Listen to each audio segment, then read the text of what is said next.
Good morning बच्चों। तो हम उम्मीद करते हैं कि ये जो ऑनलाइन लर्निंग के प्लेटफॉर्म पर आप लोग सीख रहे हैं, इसका एक्सपीरियंस आपका बहुत अच्छा रहा होगा। आपने पहले लेक्चर को अच्छे से सुना होगा और फिर उसके एक्सरसाइज भी सॉल्व कर लिए होंगे।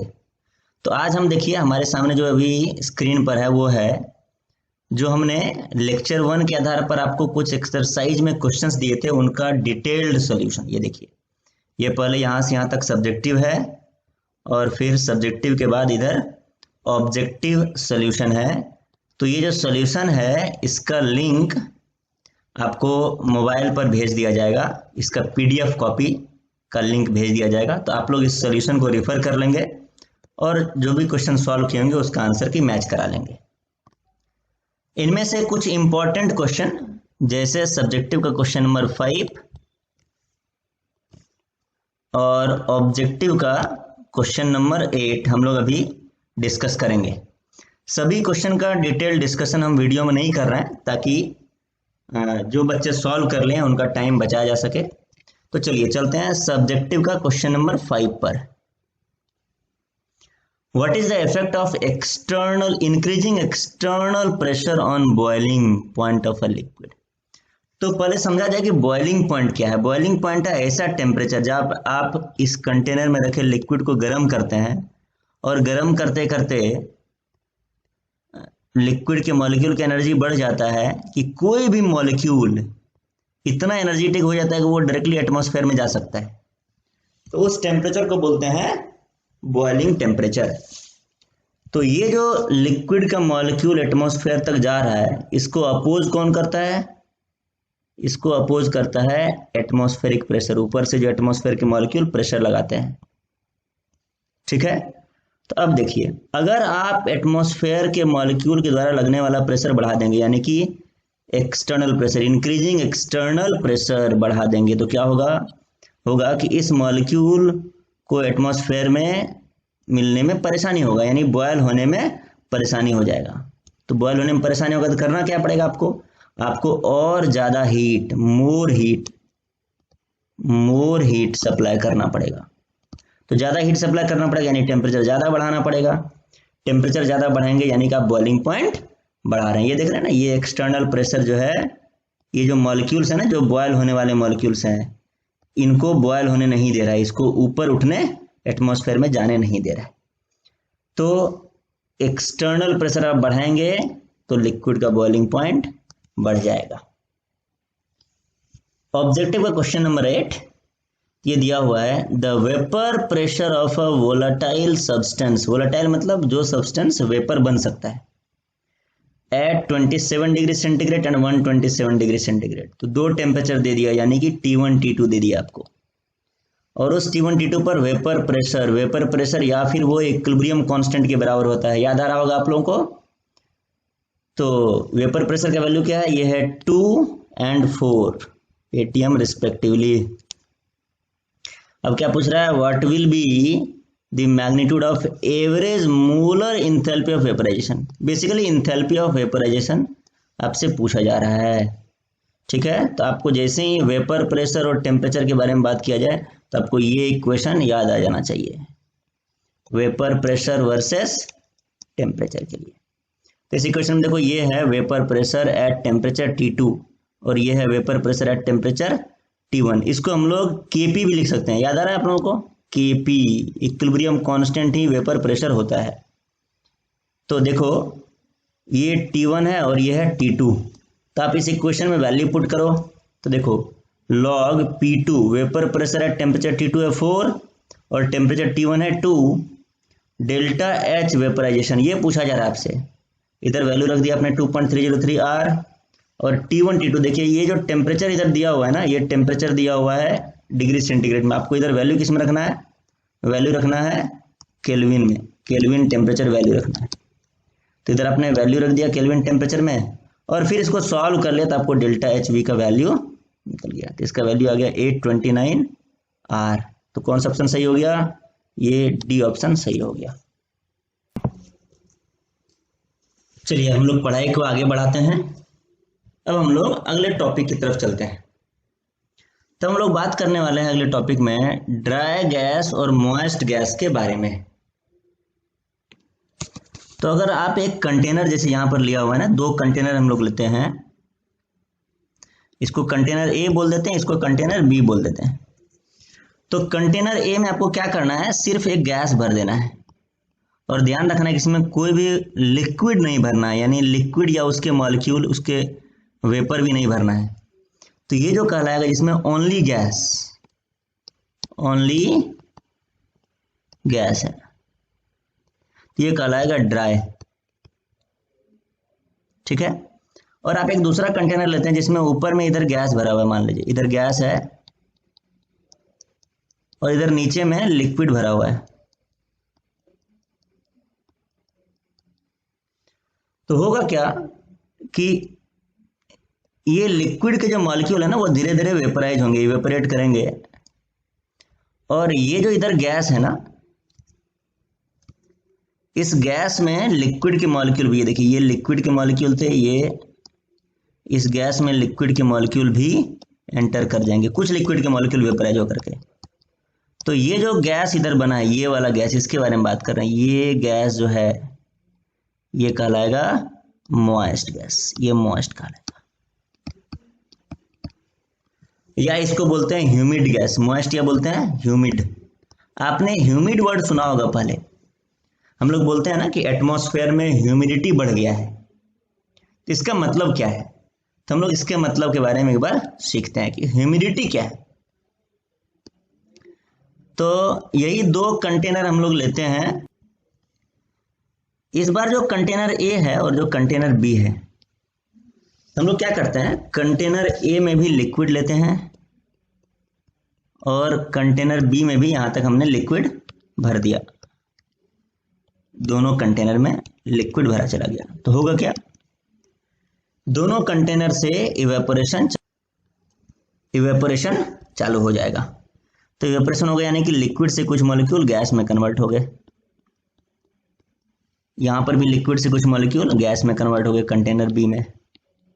तभी हो क्या रहा है कि जैसे मान लो कंटेनर ए में लिक्विड से मॉलिक्यूल गैस में कन्वर्ट होने लगे, तो शुरुआत में कम वेपर बनेंगे और टाइम के साथ साथ वेपर का मॉलिक्यूल ये बढ़ता चला जाएगा। तभी मान लो ये है शुरुआत का, इनिशियल स्टेज है, कंटेनर ए मतलब इनिशियल। और धीरे धीरे क्या हुआ, कुछ देर के बाद बहुत सारे मॉलिक्यूल बढ़ गए और ये सिस्टम इक्विलिब्रियम पर पहुंच गया। तो जब इक्विलिब्रियम पर पहुंच गया, तब हमको पता है कि एक बार सिस्टम अगर इक्विलिब्रियम पर पहुंच जाता है, तो अब जो नेट वेपर के मॉलिक्यूल का संख्या है और नेट जो लिक्विड के मॉलिक्यूल का संख्या है, इसमें कोई चेंज नहीं आएगा, नो चेंज। और उस टाइम पर वेपर के द्वारा लगाया गया जो प्रेशर है, उस टाइम पर वेपर के द्वारा लगाया गया प्रेशर को आप बोलोगे वेपर प्रेशर। अब बताइए, ये तो फाइनल स्टेज है, इक्विलिब्रियम स्टेज है, ये है आपका इनिशियल स्टेज। इनिशियल स्टेज में जो वेपर मॉलिक्यूल्स हैं, ये भी तो प्रेशर लगा रहे होंगे ना वो कंटेनर के वॉल्स पर। तो क्या इसको भी, ये जो प्रेशर है, इसको भी हम लोग वेपर प्रेशर बोल सकते हैं? तो आंसर है नहीं, ये वेपर प्रेशर नहीं है। तो फिर ये क्या है, तो ये जो प्रेशर है ये है पार्शियल प्रेशर। क्या है, पार्शियल प्रेशर। किसका पार्शियल प्रेशर, तो पार्शियल प्रेशर ऑफ H2O। ये अभी H2O का पार्शियल प्रेशर लगा रहा है, क्यों, क्योंकि इक्विलिब्रियम जब तक अटेन नहीं हुआ है, जब तक शुरुआती कंडीशन है, इसको पार्शियल प्रेशर बोलेंगे, पार्शियल प्रेशर। और इक्विलिब्रियम अटेन हो जाएगा तो इसको बोल देंगे वेपर प्रेशर। ठीक है। चलिए, अब जो ये कंटेनर ए दिख रहा है ना, इसमें जो यहां पर एयर है और कंटेनर बी में जो एयर है, ये दोनों एयर आपको बताना है कि मॉइस्ट एयर है कि ड्राई एयर है। तो ऑब्वियस आंसर है कि इस एयर में जो है, यहां पर जो एयर के मॉलिक्यूल्स हैं, उस मॉलिक्यूल में ये वेपर वाले मॉलिक्यूल, ये जो मॉलिक्यूल है ना, ये वेपर वाले मॉलिक्यूल, ये वाला, तो यहाँ पर एयर और वेपर एक साथ है, यहाँ पर भी एयर, इसमें एयर गैस तो होगा ही, एयर और वेपर यहाँ पर भी कंटेनर बी में भी ये वेपर के, एयर के मॉलिक्यूल्स हैं और ये वेपर वाले हैं। तो यहाँ पर भी दोनों मॉलिक्यूल एक साथ है, कंटेनर बी में कंटेनर ए में भी, तो ये दोनों कहलाएगा मॉइस्ट गैस।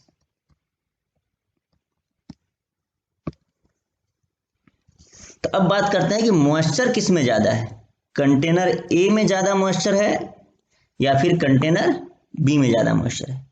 तो ऑफ कोर्स आपको लग रहा होगा यहाँ पर मॉइस्चर ज्यादा है, यहाँ पर ज्यादा वेपर के मॉलिक्यूल्स हैं, तो इसमें मॉइस्चर ज्यादा होगा। क्या कंटेनर बी में मॉइस्चर और ज्यादा हो सकता है क्या? तो नहीं, मॉइस्चर जो कंटेनर बी में है उसको इंक्रीज नहीं कर सकते हैं, इंक्रीज नहीं कर सकते हैं। तो हम लोग बोल देते हैं कि कंटेनर बी में जो मॉइस्चर है, उसको मिटा दे रहे हैं, तो कंटेनर बी में जो मॉइस्चर है इसको बोल देते हैं ये 100% ह्यूमिड एयर हो गया। कैसा हो गया है? 100% ह्यूमिड। और कंटेनर ए में जो ह्यूमिडिटी है वो 100% से कम है। कंटेनर ए में ह्यूमिडिटी कितना है? तो कंटेनर ए में less than 100%, less than 100% humid. ठीक है, अब बताइए हम लोग ह्यूमिडिटी को डिफाइन कर सकते हैं, कैसे डिफाइन कर सकते हैं? तो देखिए, आपको पता है कि 100% कब होगा? जब वेपर प्रेशर वाला कंडीशन आ जाएगा, यानी जब इक्विलिब्रियम वाला कंडीशन आ जाएगा। उससे पहले जब तक इधर पार्शियल प्रेशर के बारे में बात कर रहे होते हैं इधर, तब तक 100% से कम होता है। तो ये जो रेशियो है, किस चीज का रेशियो? इक्विलिब्रियम मेंटेन होने से पहले जो प्रेशर होता है उसको partial pressure of water in air बोलेंगे। ठीक है, यह एनी टेम्परेचर इधर लिखा हुआ है। तो partial pressure of water in air ये हो गया इक्विलिब्रियम मेंटेन होने से पहले, और वेपर प्रेशर ऑफ वाटर ये हो गया एट इक्विलिब्रियम, एट इक्विलिब्रियम। इस दोनों का जो रेशियो है, ये रेशियो कहलाता है ह्यूमिडिटी, रिलेटिव ह्यूमिडिटी, RH। इसको 100 से मल्टीप्लाई कर देंगे तो ये परसेंटेज में आप आंसर बता सकते हैं। ठीक है, तो ये जो कंटेनर है इसका रिलेटिव ह्यूमिडिटी 100% से कम होगा, लेस देन 100%, और इसका relative humidity is equal to 100%। ठीक है, चलिए इस ह्यूमिडिटी के कॉन्सेप्ट को समझने के लिए क्वेश्चन सॉल्व करते हैं हम लोग। यहां पर आपके सामने एक क्वेश्चन स्क्रीन पर देखिए, वो है the vapour pressure of water at 20 degree centigrade. देखिए, एक बड़ा इंपॉर्टेंट बात है कि जब हम लोग ये सब एक्सपेरिमेंट कर रहे होते हैं तो टेम्परेचर चेंज करना नहीं होता है। आप देखिए, इधर भी हमने लिखा था ना, एट एनी टेम्परेचर, किसी फिक्स टेम्परेचर पर, किसी फिक्स टेम्परेचर पर बात करना है, क्योंकि टेम्परेचर चेंज करेंगे ना तो इक्विलिब्रियम कंडीशन ही चेंज हो जाता है, इसलिए टेम्परेचर को रखना है कांस्टेंट। ठीक है ना, तो एक टेम्परेचर इसने कांस्टेंट कर दिया 20 डिग्री सेंटीग्रेड, और बोला कि वेपर प्रेशर कितना उस टाइम पर, वो है 17.5 mm ऑफ Hg, और बोल रहा है calculate partial pressure of water vapour eight 20 degree centigrade if relative humidity is 40%। तो आप वीडियो को 1 मिनट के लिए पॉज करेंगे, क्वेश्चन सॉल्व करेंगे और आंसर मैच करेंगे। तो ये देखिए, ये सॉल्यूशन है इस क्वेश्चन का। सॉल्यूशन में देखिए क्या बोला जा रहा है, रिलेटिव ह्यूमिडिटी का हमने फॉर्मूला अप्लाई कर दिया। तो रिलेटिव ह्यूमिडिटी होता है partial pressure of water vapour in air divide by vapour pressure of water vapour at that temperature. Temperature fix रखना है, इसका वैल्यू पुट कर दिया, तो partial pressure of water vapour को PH2O लिख दिया हमने, वेपर प्रेशर का वैल्यू लिख दिया 17 mm Hg, 100 से मल्टीप्लाई कर दिया, और इसका वैल्यू कितना हो गया, ये दिया हुआ है 40%, ये 40%, यहाँ से आंसर आ गया 7 mm Hg। तो ये हो गया आंसर आपका डी। चलिए पढ़ते हैं ह्यूमिडिटी का डेली लाइफ।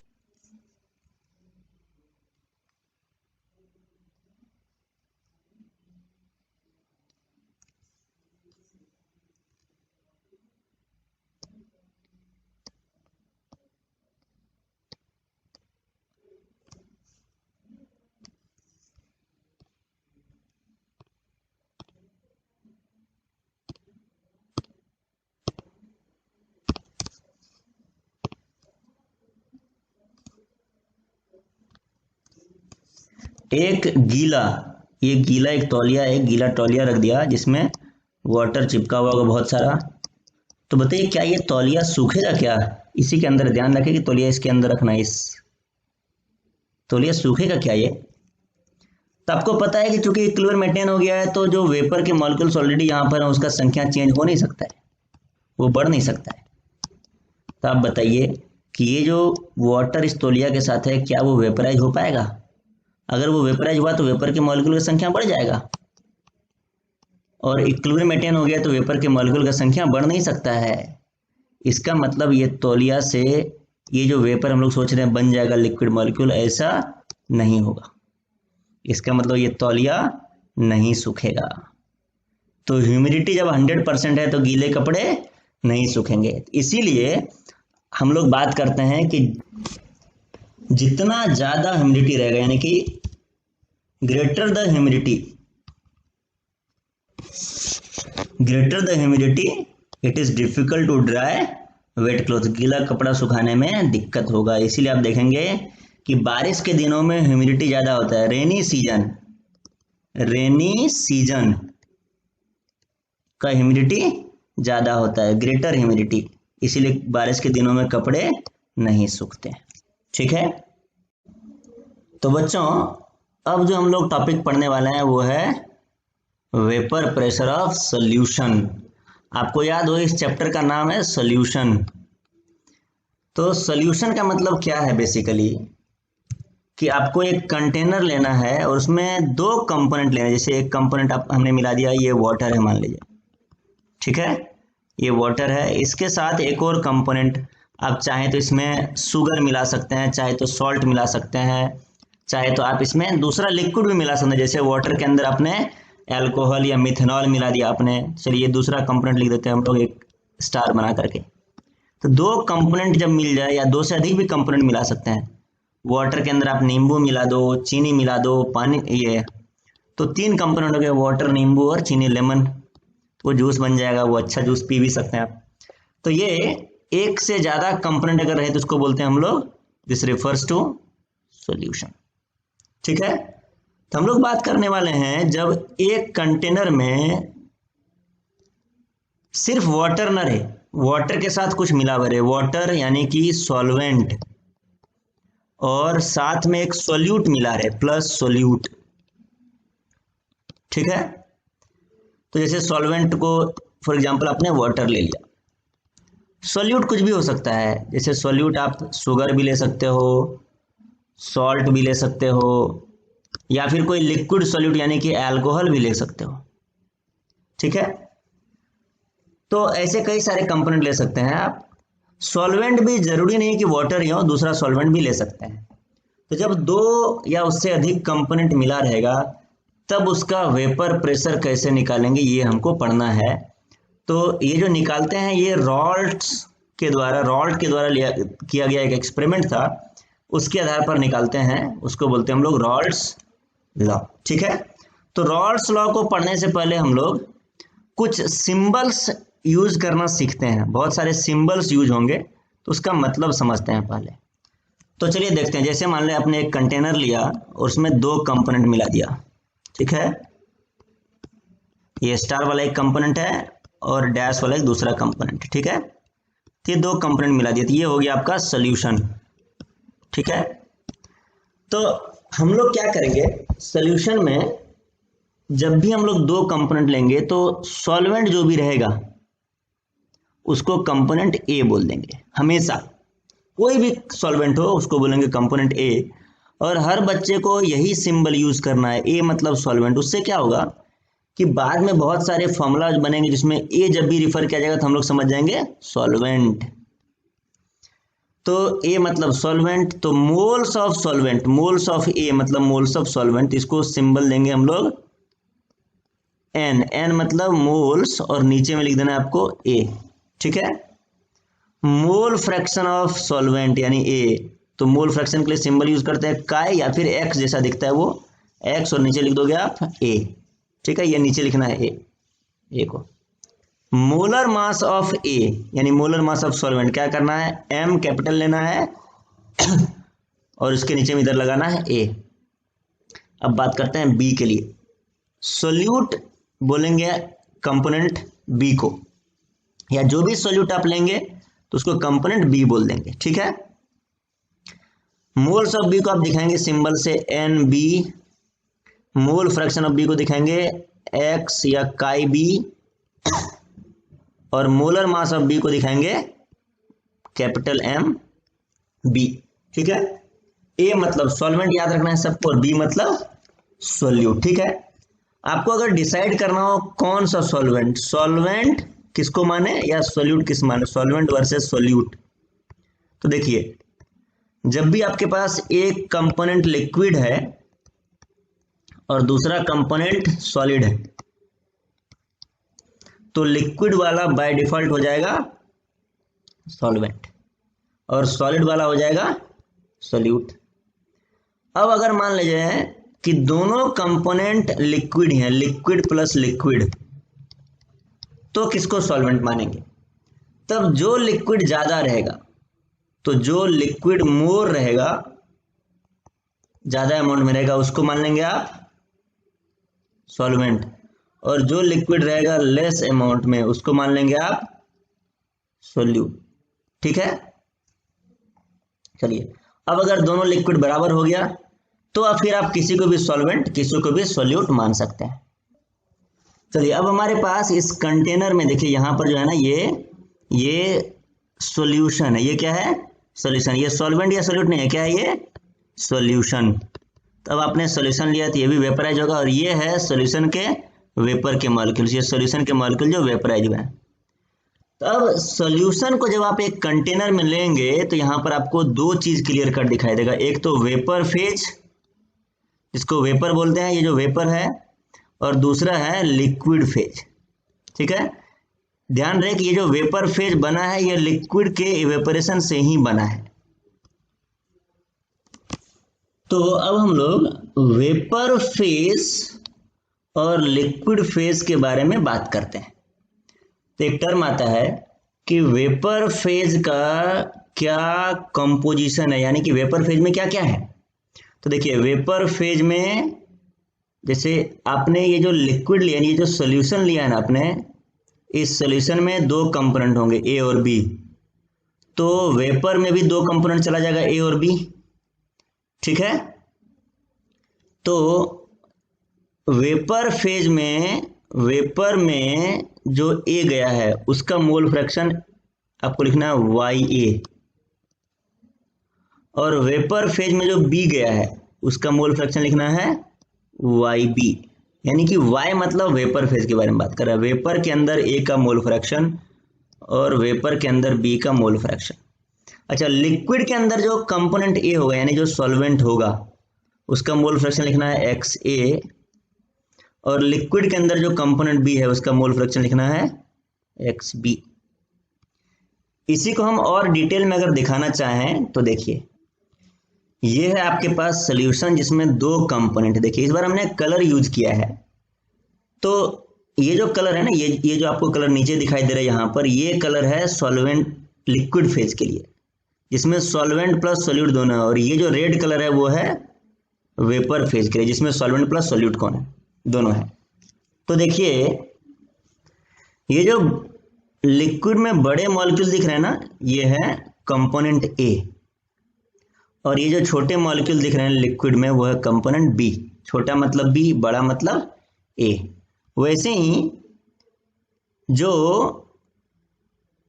ए कंपोनेंट वेपर बना है यानी सॉल्वेंट जो वेपर बना है वो बड़ा बबल से दिखा रहा है, और जो सोल्यूट वेपर यानी कि दूसरा कंपोनेंट ये जो छोटे वाला है ना, ये जो वेपर बना है उसको हम छोटे बबल से दिखा रहे हैं, ठीक है।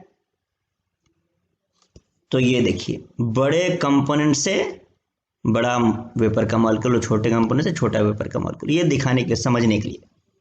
तो आपके पास ये है लिक्विड फेज और ये है वेपर फेज, और दोनों में दोनों ही कंपोनेंट है, ठीक है ना। इसमें भी ए प्लस बी है, ए प्लस बी, और इसमें भी ए प्लस बी है। ए मतलब ये बड़े वाले को ए बोल रहे हैं और ये है सॉल्वेंट, और बी मतलब छोटे वाले को बी बोल रहे हैं और ये है सोल्यूट। तो चलिए अब देखते हैं कि रॉल्स लॉ का क्या कहना है, रॉल्स लॉ का क्या कहना है। ठीक है, तो देखिए रॉल्स ने क्या ऑब्जर्व किया, उसने ऑब्जर्व किया कि ये जो वेपर इस बार बनेगा और वो जो प्रेशर लगाएगा, तो इसमें दो कंपोनेंट द्वारा लगाया गया प्रेशर होगा, एक तो कंपोनेंट बी और दूसरा कंपोनेंट ए, दोनों मिल करके इस बार प्रेशर लगाएंगे कंटेनर के वॉल पर। तो कंपोनेंट ए के द्वारा लगाए गए प्रेशर को हम लोग बोलते हैं PA, partial pressure applied by component A. और उसने बोला, उसने एक्सपेरिमेंट करके ये देखा कि ये जो प्रोपोर्शनल है, किसके प्रोपोर्शनल है, ये है लिक्विड में ए का कितना परसेंटेज है, कितना मोल फ्रैक्शन है। तो mole fraction of A in liquid phase X A. ठीक है, आपको सिंबल इस चैप्टर में ध्यान रखना पड़ेगा, हर एक सिंबल को, क्योंकि चैप्टर में कई बार ये एक्स ए पी ए वगैरह यूज होगा। तो अगर आपको सिंबल याद नहीं रहेगा तो आप कंफ्यूज होते रहेंगे। तो उसने ऑब्जर्व क्या किया कि पार्शियल प्रेशर ऑफ कंपोनेंट ए, कहां पर पार्शियल प्रेशर, वेपर के अंदर पार्शियल प्रेशर। वेपर के अंदर दो कंपोनेंट है, ए और बी, तो बी का पार्शियल प्रेशर बोलेंगे पीबी। तो पार्शियल प्रेशर ऑफ कंपोनेंट ए है मोल फ्रैक्शन ऑफ ए के प्रोपोर्शनल। ए का मोल फ्रैक्शन कहां पर चेक करना है, तो लिक्विड के अंदर मोल फ्रैक्शन चेक करना है। और बी के द्वारा जो पार्शियल प्रेशर लगेगा वो किसके प्रोपोर्शनल होगा बताइए अब, तो वो हो जाएगा मोल फ्रैक्शन ऑफ बी इन, कहां पर चेक करना है, लिक्विड के अंदर जो बी का मोल फ्रैक्शन हो गया, छोटे मॉलिक्यूल का मोल फ्रैक्शन। तो ये एक्सपेरिमेंट से ऑब्जर्व किया, रॉल्स ने कैसे ऑब्जर्व किया, एक्सपेरिमेंट से। तो आप लिख सकते हैं Rawls law is experimental law. तो इसी को हम स्टेटमेंट में कन्वर्ट कर देते हैं। तो चलिए पहले थोड़ा सा इसको सॉल्व करते हैं। वो क्या है कि आप अगर किसी इक्वेशन से प्रोपोर्शनलिटी साइन को हटाएंगे तो क्या आएगा, एक कांस्टेंट आएगा। तो ये हो गया P A is equal to, एक कांस्टेंट इधर आएगा इंटू एक्स ए। इस कांस्टेंट को उसने सिंबल दे दिया पी नॉट ए। क्या सिंबल दिया, पी नॉट ए। और फिर यहां पर भी प्रोपोर्शनलिटी साइन को हटाएंगे तो कांस्टेंट आएगा, ये हो गया P B is equal to P not B into X B. इसी को देखिए स्टेटमेंट में लिख देते हैं कि रॉल्ट लॉ के अनुसार, according to Raoult's law, partial vapour pressure of liquid A, liquid A यानी ये वाला लिक्विड, इसके द्वारा पार्शियल वेपर प्रेशर, यानी कि जब ये वेपर बन रहा है, लिक्विड ए जब वेपर बन रहा है, तब वेपर में जितना प्रेशर लगा रहा है इधर वेपर में, ए के द्वारा लगाया गया प्रेशर है पार्शियल वेपर प्रेशर इन, हाँ, तो liquid A is equal to, इसको पी ए सिंबल से डिनोट कर रहे हैं, और इज इक्वल टू हो जाएगा P not A X A. P not A क्या है, ये प्रोपोर्शनैलिटी कांस्टेंट है। ये क्या है, पी नॉट ए कांस्टेंट। जब भी प्रोपोर्शनैलिटी साइन हटा देते तो कांस्टेंट आता है। वैसे ही partial vapour pressure of liquid B, B liquid जो है सोल्यूशन के अंदर जो लिक्विड बी है उसका पार्शियल वेपर प्रेशर को सिंबल क्या देंगे, पीबी देंगे, और इसका वैल्यू हो जाएगा P not B into X B. P not B क्या है, पी नॉट बी है प्रोपोर्शनैलिटी कांस्टेंट। ठीक है, अब अगर आपको इस सॉल्यूशन का टोटल प्रेशर निकालना है, यानी जो नेट वेपर यहां पर बना है, ये जो वेपर आपको दिखाई दे रहा है, ये जो वेपर बना है उसका जो नेट प्रेशर आपको निकालना है, कितना एक्सर्ट करेगा, तो उसको बोलेंगे प्रेशर ऑफ सॉल्यूशन। तो ये किसके बराबर हो जाएगा बताइए, तो आपको पता है डाल्टन्स लॉ से ये जो कंपोनेंट है, ये वाला टर्म और ये वाला टर्म, दोनों पार्शियल प्रेशर ऐड हो जाएगा, क्योंकि वेपर में दो कंपोनेंट का प्रेशर है। ये जो वेपर यहाँ पर है दो कंपोनेंट का प्रेशर है, तो लिखेंगे P A plus P B, या इसको आप सिंपल में ऐसे भी लिख सकते हैं, pressure of solution is equal to P not A X A plus P not B X B. P B को हमने लिख दिया P not B X B, और पी ओ को लिख दिया P not A X A. ठीक है, ये जो कांस्टेंट्स हैं पी नॉट ए और P not B, in constant का वैल्यू हम लोग निकालना सीखेंगे अभी। पहले इस इक्वेशन को यूज करना सीखते हैं हम लोग। ठीक है, तो आपके सामने एक क्वेश्चन है, a solution has 5 moles of liquid A and 5 moles of liquid B. यानी 5 मोल ए और 5 मोल बी लेकर के सोल्यूशन बनाया गया। पी नॉट ए है 100 mmHg और पी नॉट बी, यानी प्रोपोर्शनैलिटी कांस्टेंट आपको दिया हुआ है, तो आपको calculate vapour pressure of solution ये पूछा जा रहा है। ठीक है, 1 मिनट वीडियो को पॉज करके सॉल्व कीजिए और फिर आपको सॉल्यूशन हम बताएंगे। तो चलिए सॉल्व करते हैं। देखिए आपको पता है रॉल्स लॉ से प्रेशर ऑफ सॉल्यूशन होता है पी ए, यानी ए का पार्शियल प्रेशर प्लस बी का पार्शियल प्रेशर। पी ए होता है P not A X A और पी बी होता है P not B X B. तो P not A P not B तो आपको डायरेक्टली दिया हुआ है क्वेश्चन में। देखिए ये है पी नॉट ए और ये है पी नॉट बी। तो आपको निकालना क्या है, एक्स ए और एक्स बी। एक्स ए कैसे निकालते हैं, तो मोल फ्रैक्शन ऑफ ए कैसे निकालेंगे आप, तो मोल ऑफ ए का सिंबल एन ए यूज कर रहे हैं। ठीक है, divide by total mole, mole of A plus mole of B, ये आप निकालना पहले सीखे होंगे। ए का मोल है 5 और बी का मोल है 5, तो ये हो गया mole fraction of A, X A. और ऐसे ही आप एक्स बी निकाल सकते हैं, वो भी हो जाएगा mole of B by mole of A plus mole of B. इसका वैल्यू कितना होगा, देखिए मोल ऑफ बी कितना है, वो है 5, मोल ऑफ ए कितना है, वो भी 5 है, मोल ऑफ बी वो भी 5 है। तो एक्स ए एक्स बी का वैल्यू निकल गया, इस इक्वेशन में रख दीजिए। चलिए देखिए, तो पी नॉट ए हो गया 100 और एक्स ए हो गया 5 + 5/5। पी नॉट बी हो गया 200 और एक्स बी हो गया 5 + 5/5। ये एक्स बी है, ये एक्स ए है आपका। इसको सॉल्व कर लीजिए, आंसर आ जाएगा आपका। कितना आंसर आ गया, 150 mmHg। तो अब हम लोग बात करने वाले हैं कि ये जो P not A P not B है, ये है क्या, ये पी नॉट ए और ये पी नॉट बी क्या है। तो अब हम लोग रॉल्स लॉ के स्टेटमेंट पर बात करेंगे। उसका स्टेटमेंट क्या है वो लिख लेंगे। आपने रॉल्स लॉ को ऑलरेडी पढ़ लिया है। और फिर ये पता करेंगे ये जो पी नॉट ए है ना, इसका क्या सिग्निफिकेंस है, जो प्रोपोर्शनैलिटी कांस्टेंट है। तो पहले पढ़ते हैं कि पी नॉट ए कैसे कैलकुलेट करेंगे प्रोपोर्शनैलिटी कांस्टेंट। तो देखिए बड़ा सिंपल तरीका है। आपको पता है P A partial pressure of A is equal to P not A X A. आप एक काम कीजिए, जो कंपोनेंट ए है हमको पता है, ये जो बड़े वाले मॉलिक्यूल ना वह कंपोनेंट ए। तो अगर मान लीजिए आपने कंपोनेंट बी को खत्म कर दिया, ये छोटे वाले मॉलिक्यूल को खत्म कर दिया, पूरा है ही नहीं छोटे वाले मॉलिक्यूल आपके पास, देखिए इसको डिलीट कर देना, हटा देना पूरा। तो अगर कंपोनेंट बी है ही नहीं लिक्विड फेज में, तो क्या गैसियस फेज में कंपोनेंट बी जाएगा, बिल्कुल नहीं जाएगा। तो गैसियस फेज में कंपोनेंट बी नहीं जाएगा। ये देखिए गैस में जितने कंपोनेंट बी था उस सबको हम हटा दे रहे हैं यहाँ से, क्योंकि लिक्विड में है ही नहीं।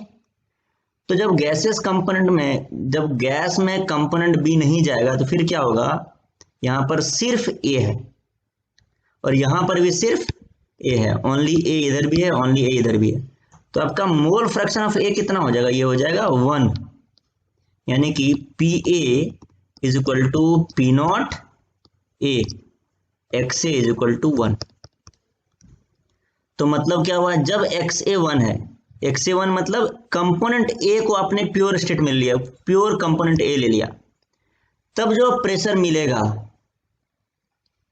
वही प्रेशर किसके बराबर होगा, वही प्रेशर होगा पी नॉट ए के बराबर, प्रोपोर्शनैलिटी साइन के बराबर।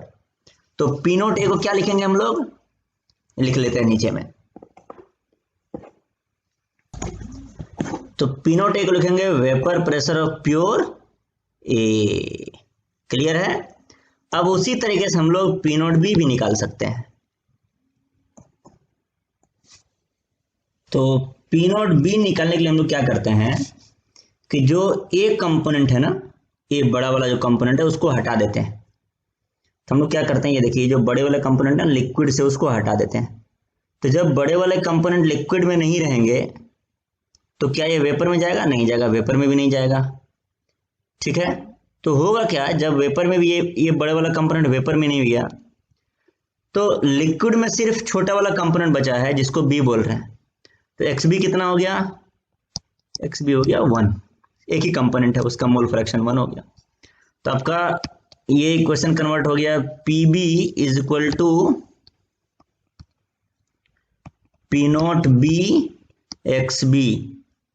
अभी एक्स बी 1 हो गया तो पी बी कितना हो गया, P B is equal to P not B X B equal to 1। तो देखिए होगा क्या कि जब आप सिर्फ यहां पर बी कंपोनेंट ले लेते हैं तो एक्स बी 1 हो जाएगा, तो जो वेपर बनेगा सिर्फ बी के द्वारा वेपर लगेगा जो कि पी बी कहलाएगा, और उसको वो पी नॉट बी के बराबर हो जाएगा। तो जैसे पी नॉट ए को बोलते हैं vapour pressure of pure A, वैसे पी नॉट बी को बोलेंगे vapour pressure of pure B. Pure B के वेपर प्रेशर को पी नॉट बी बोलेंगे और प्योर ए के वेपर प्रेशर को पी नॉट ए बोलेंगे। अब आप सभी लोग स्टेटमेंट लिखिए रॉल्स लॉ का। तो Rawls law states that for a solution of miscible volatile liquid, मतलब ऐसे लिक्विड जो मिक्स हो जाए, मिसिबल मतलब तो वोलेटाइल लिक्विड मतलब जो वेपर बनने वाले लिक्विड है, partial vapour pressure P A मतलब किसी कंपोनेंट ए का partial vapour pressure of a liquid component, liquid में से किसी कंपोनेंट ए का जो वेपर प्रेशर है is directly proportional to its mole fraction in the solution. तो जैसे ए का, जैसे मान लीजिए बड़ा वाला कंपोनेंट ए है, तो ए का partial pressure is directly proportional to A का mole fraction in liquid solution. तो ये स्टेटमेंट है, इसको लिख लीजिए आप लोग एज इट इज। ये जो कॉन्सेप्ट अभी हम लोग पढ़े हैं इसको समझने के लिए क्वेश्चन सॉल्व करेंगे। तो ये क्वेश्चन है, इस क्वेश्चन का कंप्लीट सॉल्यूशन हम आपको नहीं बताएंगे, बस हिंट देंगे। आप इस क्वेश्चन को सॉल्व कीजिए, आंसर लिखा हुआ है, और फिर जब आपका सॉल्व हो जाए तो वीडियो को फिर आगे बढ़ाइएगा, हम हिंट देंगे। क्वेश्चन कहता है vapour pressure of benzene and toluene mixture, यानी मिक्सचर यानी सॉल्यूशन। तो सॉल्यूशन का वेपर प्रेशर का इक्वेशन बताया उसने, ये इक्वेशन है, ठीक है। Where X B is the mole fraction of benzene and pressure in M M, pressure जो लिया गया इसमें वो mmHg में है, ठीक है। तो कैलकुलेट करना है आपको vapour pressure of pure liquid, यानी basically P not A and P not B, किसी एक कंपोनेंट को एक मान लीजिए, किसी दूसरे कंपोनेंट को भी, वो निकालना है आपको, ठीक है। फिर बोल रहा है vapour pressure of liquid mixture obtained by mixing, जब आप 12 मोल बेंजीन मिलाएंगे और 8 मोल टोलुइन मिलाएंगे तब वेपर प्रेशर कितना होगा, ठीक है। चलिए तब इस क्वेश्चन को हम लोग सॉल्व करते हैं। आपने सॉल्व कर लिया है तभी इस हिंट को देखिए। तो देखिए, आपने जब रॉल्स लॉ पढ़ा है तो उसका जो फॉर्मूला होता है प्रेशर ऑफ सॉल्यूशन, ये होता है P not A X A plus P not B X B, यानी कि इसमें एक्स ए और एक्स बी दोनों यूज होता है। ये जो प्रेशर ऑफ सॉल्यूशन यानी कि बेंजीन टोलुइन मिक्सचर यानी सॉल्यूशन, इसका जो प्रेशर का फॉर्मूला दिया उसने दिया सिर्फ एक्स बी की टर्म में, एक ही कंपोनेंट का मोल फ्रैक्शन है। तो पहले देखते हैं क्या इस इक्वेशन को भी ऐसे ही कन्वर्ट किया जा सकता है इस तरीके से। तो हाँ, बहुत आसानी से। तो आपको करना क्या है, बस आपको पता है कि दो कंपोनेंट अगर किसी सॉल्यूशन में हो तो दोनों के मोल फ्रैक्शन को जोड़ेंगे तो वैल्यू आता है 1। तो आपको बस एक्स ए को रिप्लेस कर देना है 1 माइनस एक्स बी से। अभी क्या होगा देखिए, अब ये जो इक्वेशन है उसमें पी एस हो जाएगा, P S is equal to P not A X A, और एक्स ए को रिप्लेस करना है 1 माइनस एक्स बी और plus P not B X B, और यहां से आ गया P not A plus minus P not A X B plus P not B X B. तो जो यहां से आपका हम फाइनल इक्वेशन लिख दे रहे हैं, ये इधर मिटा दे रहे हैं, ये वाला ये मिटा करके इधर ही फाइनल इक्वेशन लिख दे रहे हैं आपको। तो फाइनल इक्वेशन आ गया, ये देखिए यहां से P S is equal to, ये देखिए P not A minus P not X है, यानी कि आप पी नॉट ए को कॉमन ले सकते हैं। पी नॉट ए को ले लिया कॉमन, ये हो गया 1 माइनस एक्स बी, सॉरी यहां पर पी नॉट ए को कॉमन नहीं लेना है आपको, इस दोनों में एक्स बी कॉमन ले लेना है, ठीक है। तो शुरुआत में आपके आ गया पी नॉट ए बच गया, इधर लिख दिए, और प्लस आ गया प्लस एक्स बी कॉमन ले लिए, और ये हो गया P not B minus P not A, P not B minus P not A.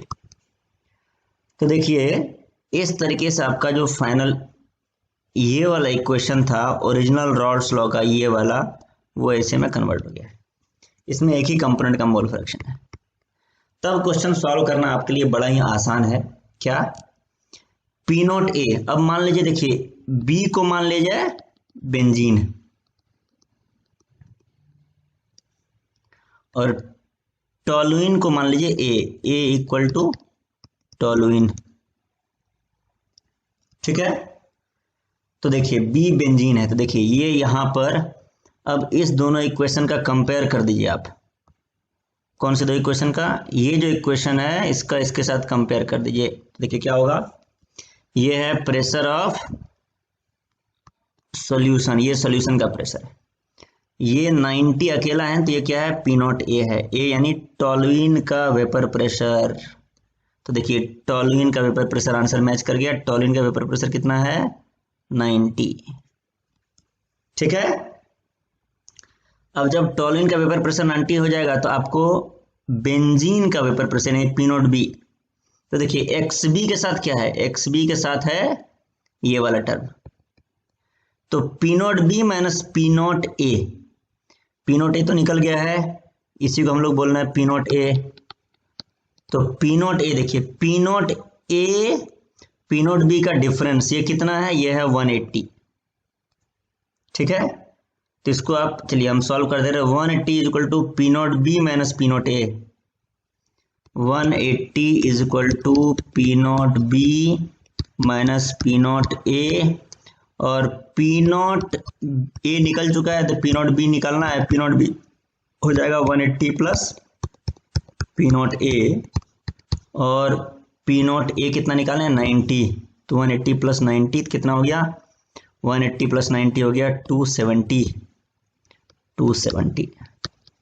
तो आपको ये निकल गया पी नॉट बी, ठीक है। चलिए अब अगर P not A P not B निकल गया है तो अब आप ये वाला फॉर्मूला जो यहां पर है, ये वाला फॉर्मूला, ये जो फॉर्मूला है, इस फॉर्मूला को यूज करके आप ये पी एस निकाल सकते हैं, वो हम आपको नहीं बता रहे, ठीक है। अब हम आपको यही P not A P not B निकालने का, पी नॉट ए और पी नॉट बी निकालने का एक और तरीका बता रहे हैं, ठीक है। तो वो तरीका ये है कि जो सॉल्यूशन का प्रेशर दिया हुआ है ना, P दिया हुआ है प्रेशर ऑफ सॉल्यूशन, इसने लिखा नहीं है S, पर इसने इधर लैंग्वेज में बोल दिया कि प्रेशर मिक्सचर का प्रेशर है। तो PS is equal to 180 XB plus 90। तो आपको करना क्या है, आपको मान लेना है XB अगर 1 है, XB 1 मतलब सिर्फ कंपोनेंट B है, तो XB 1 है यानी सिर्फ जब कंपोनेंट B है तो जो भी प्रेशर लगेगा वो किसके बराबर होगा, वो P नॉट B के बराबर हो जाएगा, प्योर B का प्रेशर हो जाएगा। तो देखिए जब XB 1 है तो देखते हैं कितना प्रेशर लगाता है सॉल्यूशन, तो वो लगाता है 180 प्लस 90, और ये हो गया 270, और ये हो गया P नॉट B, क्योंकि जब B अकेला रहेगा तब XB 1 होगा, और जब B अकेला रहेगा तब जितना भी प्रेशर लगेगा वो प्रेशर कहलाएगा P नॉट B के बराबर, ठीक है। ऐसे ही हम लोग P नॉट A निकाल सकते हैं, कैसे, तो अब देखिए ये इक्वेशन है ना, जब B अकेला है तो XB 1 हो जाएगा, और जब ओनली A प्रेजेंट है तो क्या हो जाएगा, XA 1 हो जाएगा। लेकिन ये वाले इक्वेशन में तो एक्स है नहीं, तो हम लोग क्या करेंगे, एक्स से जब 1 होगा तो एक्स भी कितना हो जाएगा, 0 हो जाएगा, क्योंकि एक्स से प्लस एक्स भी जोड़ करके 1 होना चाहिए। तभी क्या करेंगे हम लोग, एक्स बी को 0 रख दिए इस वाले इक्वेशन में, इस वाले इक्वेशन में।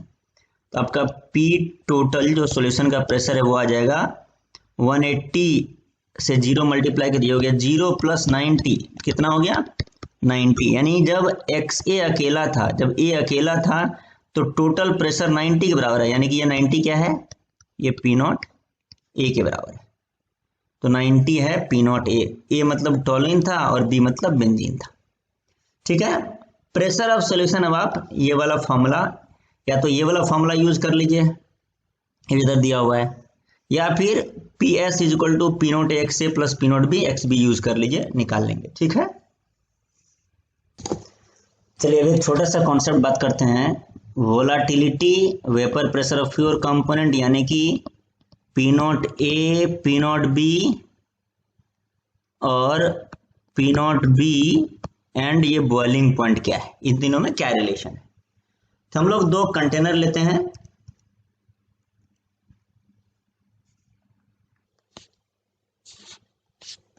एक कंटेनर में देखते हैं जो लिक्विड लिया है उसमें वेपर बहुत कम बना है, और दूसरे कंपोनेंट में जो लिक्विड लिया है उसमें वेपर बहुत ज्यादा बना है। तो जिसमें ज्यादा वेपर बना है, दोनों का ध्यान रखें, कंडीशन सेम रखना है, यानी टेम्परेचर सेम रखना है, दोनों का टेम्परेचर सेम रखना है। तो जिसमें कम वेपर बना है वो बोलेंगे लेस वोलाटाइल। तो ये वाला क्या है, इस वाला लेस वाला वोलाटाइल है, और ये वाला कैसा है, मोर वोलाटाइल। ठीक है, वोलाटाइल। तो जो लेस वोलाटाइल होगा वो, अगर जैसे ये कंपोनेंट ले लिया जो कि लेस वोलाटाइल, उसके वेपर कम बन रहा है, यानी प्योर स्टेट में उसका वेपर प्रेशर कम होगा, तो उसका जो पी नॉट ए होगा, जैसे मान लीजिए इधर के कंपोनेंट ए लिया हमने और इसमें एक बी अलग लिया है, तो अगर P not A come volatile है तो पी नॉट ए होगा कम, और अगर बी ज्यादा वोलाटाइल है तो पी नॉट बी होगा ज्यादा।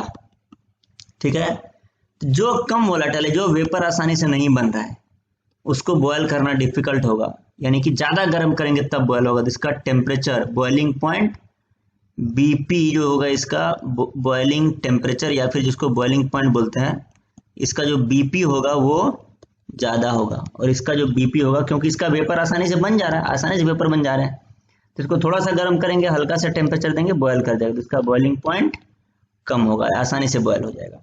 ये मान लीजिए कुछ 25 डिग्री पे बॉयल हो जाएगा, तो इसको बॉयल करने के लिए आपको कुछ 70 डिग्री 60 डिग्री पर गर्म करना पड़ेगा। ठीक है, तो लेस वोलाटाइल यानी पी नॉट ए कम, यानी बॉइलिंग पॉइंट ज्यादा, मोर वोलाटाइल यानी पी नॉट बी ज्यादा, यानी बॉइलिंग पॉइंट कम। तो अब आपके सामने एक छोटा सा क्वेश्चन है, इसको सॉल्व कीजिए वीडियो को रोक करके, और फिर हम आपको इसका डिटेल्ड सोल्यूशन बताएंगे। क्वेश्चन एक सोल्यूशन बनाया गया है जिसमें 5 मोल लिक्विड ए लिया गया है और 5 मोल नॉन वोलाटाइल, ये इंपॉर्टेंट बात है, नॉन वोलाटाइल मतलब जिसका वेपर नहीं बनता है, यानी वो सॉलिड होगा basically, non volatile solute B. Let 100 mm Hg be the vapour pressure of pure liquid A, यानी कि आपको पी नॉट ए दे दिया गया, कितना है 100 mm Hg। पूछा क्या रहा है, calculate the vapour pressure of solution, यानी PS पूछा जा रहा है। इसका फॉर्मूला आपको पता है, इसका फॉर्मूला होता है P not A X A plus P not B X B. तो बेसिकली आपको पी नॉट ए दे दिया है, एक्स ए एक्स बी निकालना है और पी नॉट बी निकालना है आपको, तो एक्स ए एक्स बी और पी नॉट बी निकालना है। सॉल्व कीजिए इस क्वेश्चन को। तो हम सॉल्व कर रहे हैं। देखिए, जब भी हम आपको कोई क्वेश्चन देते हैं तो आप वीडियो को रोक करके पहले सॉल्व कर लीजिए, तब मेरा सोल्यूशन देखिए। तो देखिए, इस क्वेश्चन में बस एक छोटा सा इंपॉर्टेंट बात यह है कि एक्स पी नॉट बी क्या होने वाला है इस क्वेश्चन में, एक्स एक्स बी तो निकाल लेंगे। तो अगर कोई कंपोनेंट वोलाटाइल नहीं है, जैसे नमक वोलाटाइल नहीं है, और आप प्योर नमक को एक ग्लास में रख के बंद कर दोगे, तो क्या नमक का वेपर बनेगा? नहीं बनेगा। तो पी नॉट बी क्या हो जाएगा? 0, नॉन वोलाटाइल कंपोनेंट का जो pure vapour pressure, pure component का जो वेपर प्रेशर होता है वो होता है 0। तो पी नोट ए हो गया 100, एक्स ए कितना हो गया, एक्स ए हो गया ए का मोल फ्रैक्शन यानी कि मोल ऑफ ए जो कि 5 है divide by mole of A plus mole of B, दोनों 5-5 है, प्लस पी नोट बी, ये टर्म तो पूरा 0 हो गया। देखिए एक्स बी 0 नहीं है, देखिए, या एक्स ए में निकालते समय बी का मोल 0 नहीं लेना है, बी के मोल तो हैं, moles of non volatile B के मोल हैं, बी का प्रेशर नहीं लगा सकता है बी जब अकेला रहेगा, पी नोट बी 0 होगा। एक ग्लास ले लो, ग्लास को क्लोज कर दो और नमक रख दो इधर, ये नमक रख दिया आपने, तो प्रेशर लगाएगा क्या, नहीं, नमक वेपर फेज में कन्वर्ट नहीं होता है, प्रेशर नहीं लगाएगा। ये आंसर हो गया आपका। हम सॉल्यूशन को एक बार डिस्प्ले कर दे रहे हैं अच्छे से, ये देख लीजिए सब लोग। P S is equal to P A plus P B, P A हो गया P not X A, P B हो गया P not B X B, P not B 0 as it is non volatile. ठीक है, इस तरीके से आप लोग कॉपी में लिख लेंगे। तो प्रेशर ऑफ सॉल्यूशन हो गया, ये 100 mm है पी नोट ए, और ये है मोल फ्रैक्शन ऑफ ए, और ये वाला जो टर्म है, ये वाला टर्म पूरा हो गया 0 क्योंकि पी नोट बी है 0।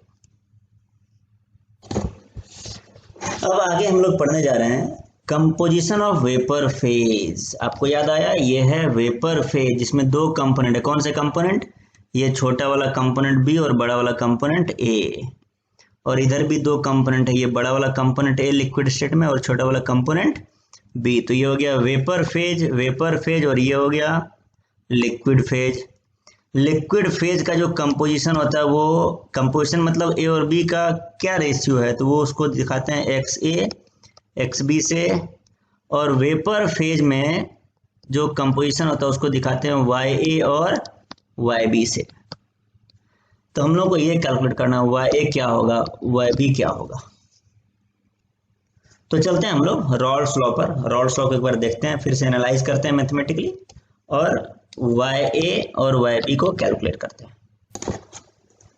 तो अब हम लोग बात करते हैं वही कंपोजिशन ऑफ वेपर फेज यानी कि वाई ए और वाई बी के कैलकुलेशन का।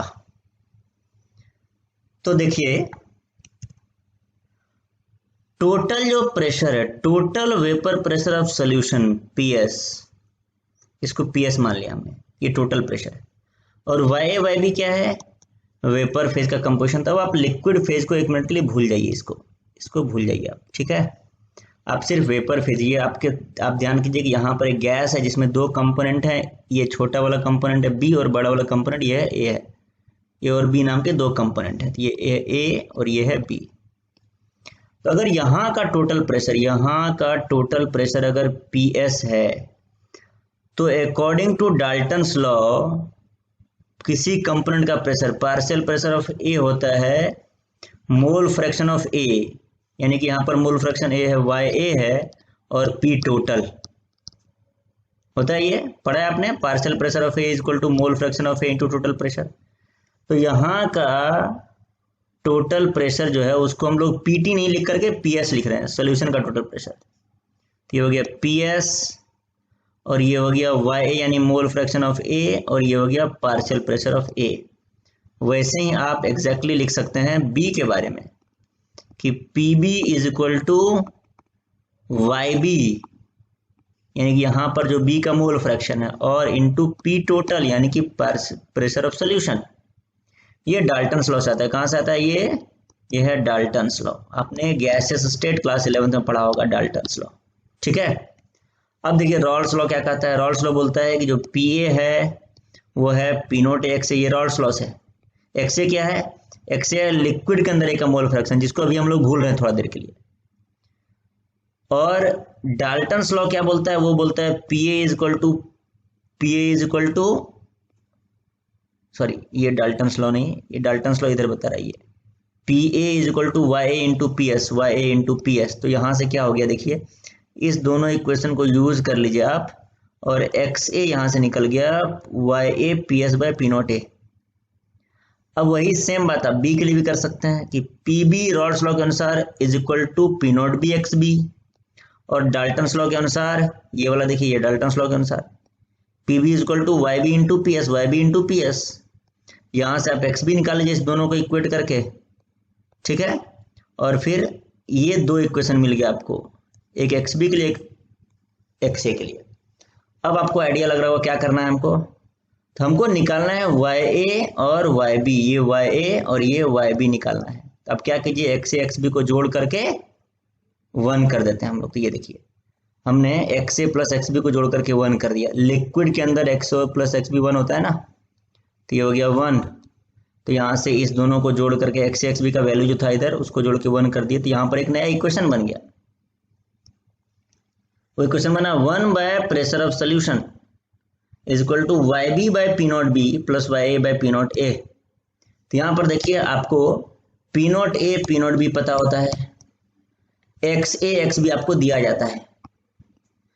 एक्स ए एक्स बी और P not A P not B की मदद से आप प्रेशर ऑफ सोल्यूशन निकाल लेंगे, पी एस निकाल लेंगे, और पी एस निकालने के बाद आप इस इक्वेशन को यूज करके वाई ए वाई बी कैलकुलेट कर सकते हैं। तो हमने क्या सीखा, हमने सीखा composition of vapour phase calculate करना, यानी वाई ए वाई बी कैलकुलेट करना। तो चलिए अब इस पर एक क्वेश्चन करते हैं और फिर आज का लेक्चर एंड करेंगे।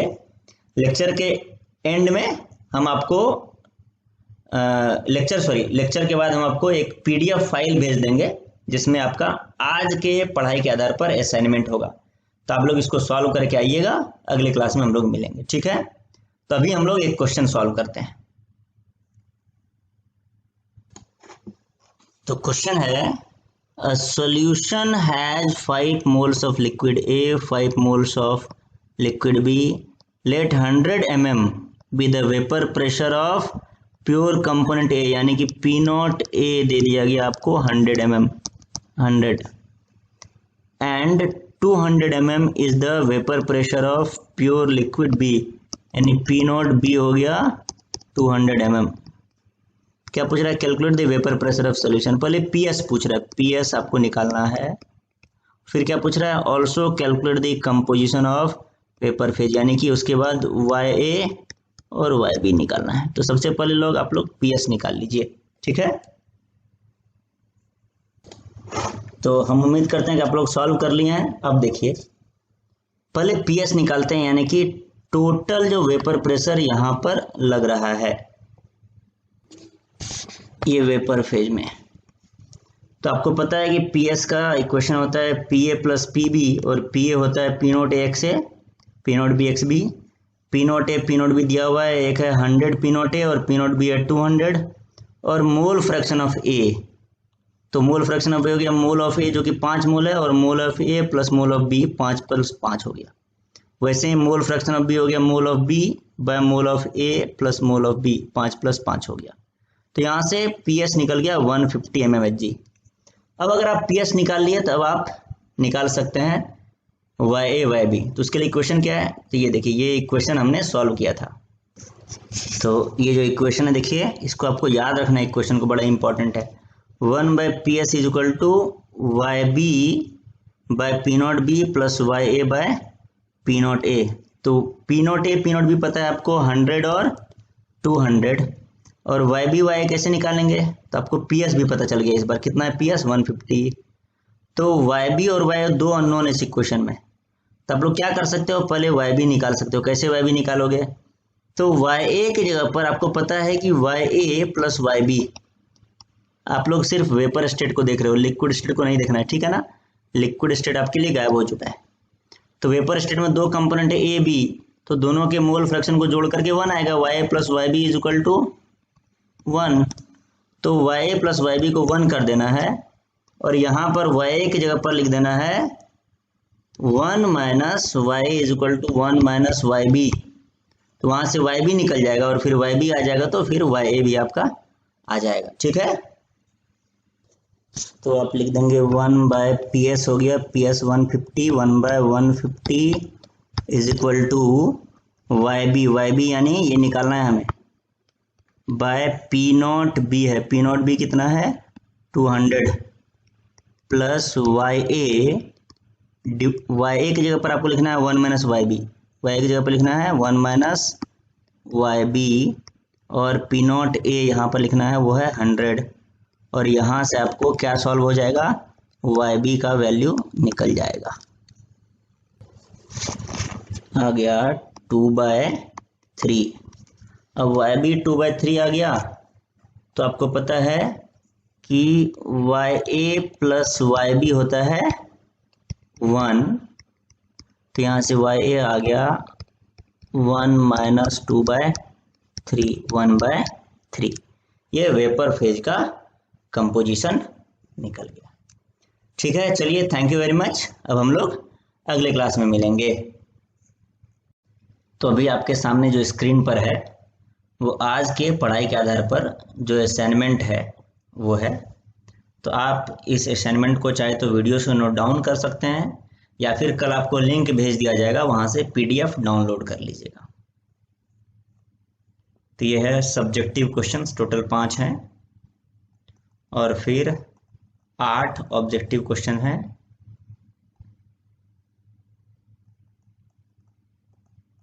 और ये उसका सॉल्यूशन है। ठीक है, थैंक यू वेरी मच।